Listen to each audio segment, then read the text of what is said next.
باندې او په دې ځل باندې دا حیات محمد خان شیرپاونا او دغه شان ملي رهبر آفتاب احمد خان شیرپاو صاحبنا او د جناب سکندر حیات خان صاحبنا زیات خدمات دا د هیڅ چا نشته. کاغه مونږ تاسو وګورو، کاغه د ګیس په شکل کې دی، کاغه د بجلی په شکل کې دی، کاغه د لارو کوڅو په شکل کې دی، کاغه د روزګار په شکل کې دی. زما عزتمندو هغه د ملي رهبر آفتاب احمد خان شیرپاو او د نوجوانان قیادت سکندر حیات خان شیرپاو دی غریب عوام لور کړی دی.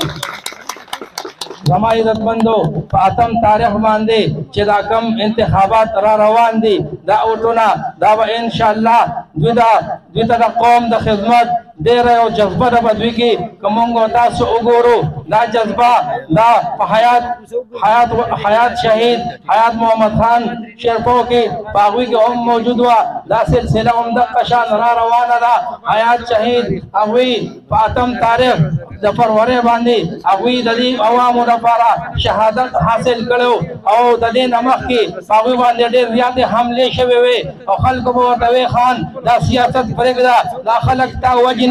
حیات محمد خان شهید ورته جواب کې وایي که زه مړ کېږم نو مړ دې شم، که زه شهید کېږم نو شهید دې شم، که زه ټوکړې کېږم ټوکړې دې شم. خو انشاءالله د دې قوم خدمت دا به زه کوم تر آخرې ساه او د آخرې سلګۍ پورې به زه د قوم دا خدمت کوم. نن هغوی حتی چې په 8 تاریخ باندې هغوی ته دا شهادت هم ملو شو، لیکن ملي رهبر آفتاب احمد خان شیرپاو او نوجوانان قیادت جناب سکندر حیات خان شیرپاو هغه د حیات خان هغه جذبه د خدمت د عوامو د خدمت هغه جذبه هغه را واغشته او په میدان کې لکه د زمري په شان ودرېدل چې انشاءالله موږ به د قوم دا خدمت دغه شان کوو څنګه چې حیات محمد خان شیرپاو کړی دی. زما عزتمندو دا اوټ دا به موږ په 8 تاریخ باندې د ډیوې په حق کې استعمالو.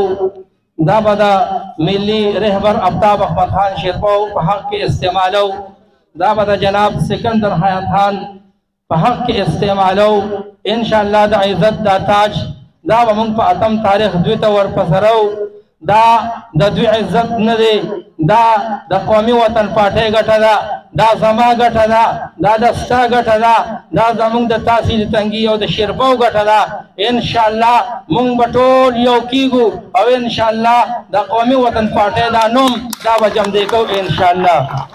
چا په خبرو کې راځي او دغه شان مره چا په لالچ کې راځي، مره چا د پیسو په لالچ کې راځي. وګوره چې ستا په علاقه کې چا تاله خدمت کړی دی، چا تاله نوکري کړې ده، چا تاله کاروبار در کړی دی، چا تاله ګیس راوستی دی، چا تاله بجلی راوستی ده، چا تاله د لارې کوڅو خدمت کړی دی. وګوره الله ته مخ کړه او هغه له دا اوټ ورکړه. زما عزتمندو انشاءالله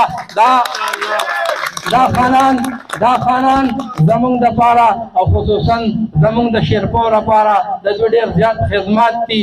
موږ د دوی خدمات چې دي دا موږ ستایو، دا د ستاینې وړ دی او موږ د دوی ډېره زیاته شکریه ادا کوو.